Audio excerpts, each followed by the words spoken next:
Сәлеметсіңдер ме балалар? Бүгінгі сабақтың тақырыбы Сайын Мұратбековтің «Жусан иісі» повесіндегі типтік бейнелер. Сайын Мұратбеков өзіне ғана тән тақырыптық, жанрлық, стильдік даралығы, ерекше сөз нақышы, ашық үні, өзіндік бояуы бар шығармалармен танылады. Сабақтың оқу мақсаты: әдеби туындыдағы кейіпкердің типтерін тек тұрғысынан сипаттау. Адам болу дегеніміз адамгершілік қағидалар мен құндылықтарды ұстану. Типтік бейне көркем әдебиетте жинақталған адам образы. Көркем шығармада адам өмірі, басқа адамдармен өзара қарым-қатынасы, ойы мен сезімдері, мінез құлықтары жинала суреттеледі. Бірінші тапсырма. Қош жазба күнделігі әдісі арқылы берілген үзіндіден кейіпкерлердің әрекеттерін ескере отырып, олардың типін анықтаңыздар.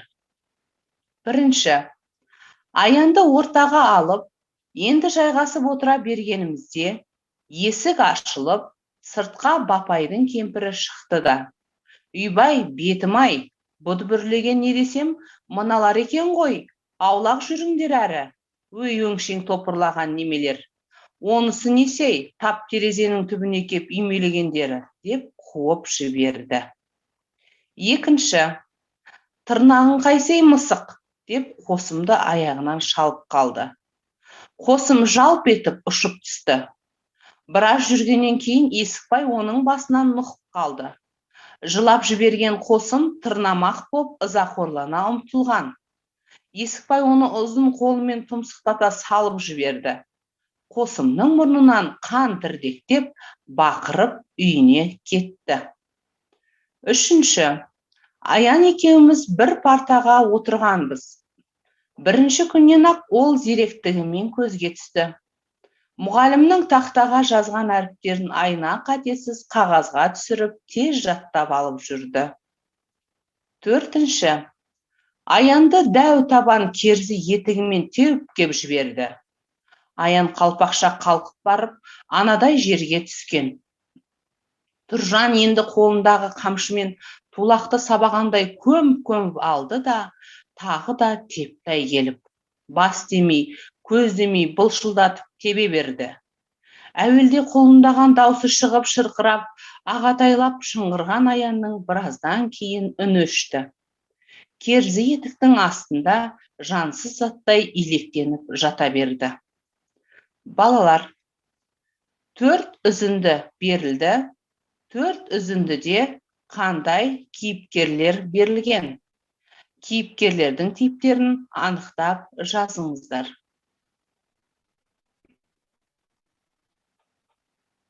Өте жақсы балалар, ендеше өзімізді тексереміз. Бірінші үзіндіде Бапайдың кемпірі. Балаларға мейірімі жоқ, ашушаң, сөз көтермейтін, үйінің ауласын кішкентай балалардан қызғанады. Екінші үзінді Есікбай мен Қосым. Есікбай дөрекі, мақтаншақ, өзінен кішіге күшін көрсеткенді ерлік санайды, аяушылығы жоқ.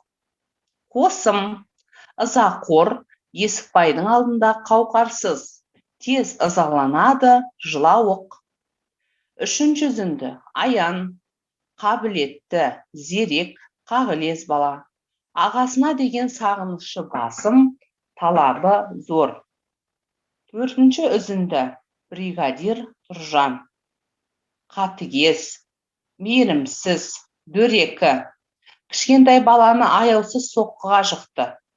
Адамгершілік қасиеттен жұрдай. Екінші тапсырма. Блум таксономиясы. Білу. Көркем шығармадан қандай типтік бейнелерді білдің? Түсіну. Мен бүгін таң алдында түсімде ағамды көрдім. Ағамның пальтосынан жусанның иісі шығып тұрады деген Аян сөзінен нені аңғардың? Қолдану. Шығармада екінші дүниежүзілік соғыс жылдарындағы ауыл тұрмысы қалай суреттелген? Талдау. Көркем шығармадағы жағымды, жағымсыз кейіпкерлерді шынайы өмірмен байланыстыра отырып жазыңыз. Жинақтау. Аянның ой толғаныстары мен іс-әрекеттерінен қандай ерекшеліктерді байқалады? Болашақта ол қандай бала болады? Бағалау.